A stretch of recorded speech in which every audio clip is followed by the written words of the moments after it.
মেঘ বলল যাবি কবি সুনীল গঙ্গোপাধ্যায়ের আরেকটি কবিতা পাহাড় চূড়ায় এবং শেষের কবিতাটি কবি সুবোধ সরকারের বেলুড় মঠ। আমি শুরু করছি, দোষ ত্রুটি আপনারা নিজ গুণে মার্জনা করবেন।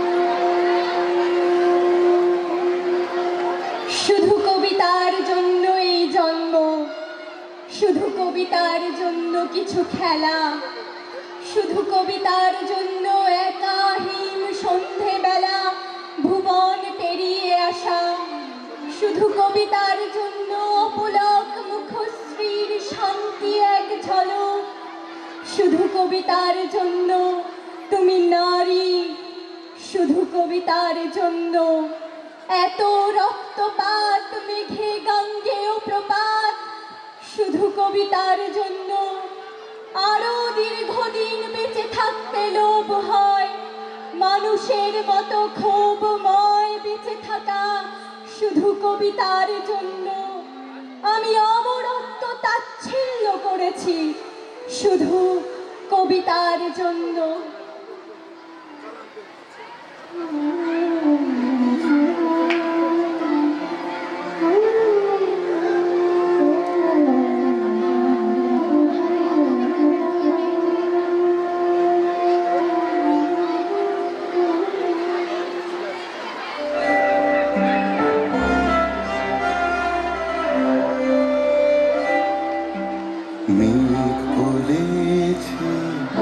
যাবো যাবো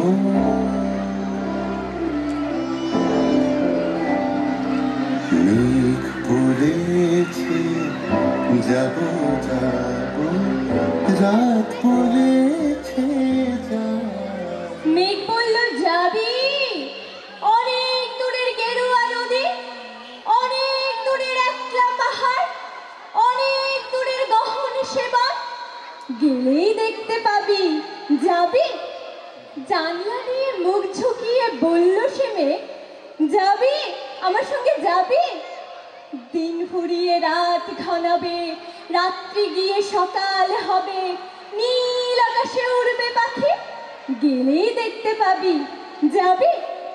শ্রাবণ মাসের একলা দুপুর মেঘ বলল যাবি আমার সঙ্গে যাবি? কেমন করে যাব রে মেঘ, কেমন করে যাব?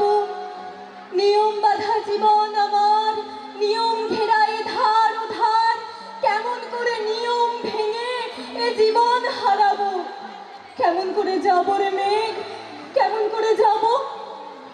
মেঘ বলল দূরের মাঠে বৃষ্টি হয়ে ঝরবো, সবুজ পাতায় পাতায় ভালোবাসা হয়ে ঝরবো, শান্ত নদীর বুকে আনবো জলোচ্ছ্বাসের প্রেম, ইচ্ছে মতন বৃষ্টি হয়ে ভাঙবো, ভেঙে পড়বো।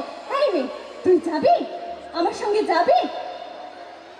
যাবো না মেঘ, পারবো না রে যেতে, আমার আছে কাজের বাঁধন, কাজেই থাকি মেতে, কেবল যখন ঘুমিয়ে পড়ি তখন আমি যাই, সীমার বাঁধন ডিঙিয়ে দৌড়ে এক ছুটে পালায়, তখন আমি যাই।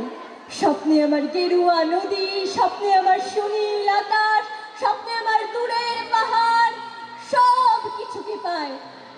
জাগরণের এই যে আমি কৃতদাসের মতন, জাগরণের এই যে আমি এবং আমার জীবন, কাজ অকাজের সুতোয় বোনা মুখোশ ঘেরা জীবন, তবুরে মেঘ যাবো একদিন ঠিক তোরই সঙ্গে শ্রাবণ হাওয়ায় নতুন রঙে